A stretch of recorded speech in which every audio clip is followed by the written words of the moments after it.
Okay, issue on this machine is misfiring on cylinder number 4. So we rectified first this gasket because it was leaked.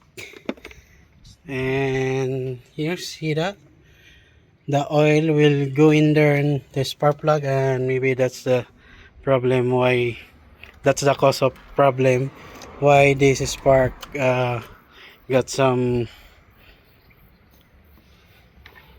problem on in cylinder.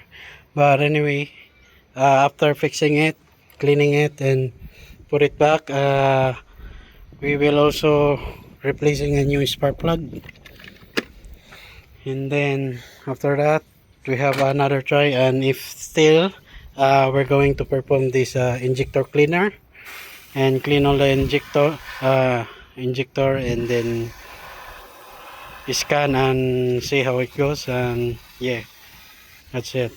And if it's still, we might need to replace this ignition coil, or we will do a compression test as well on this engine, because sometimes misfiring, could it be a electrical problem, or gasoline gas problem, or else the compression problem. So three things that we need to check over before doing a repair, right?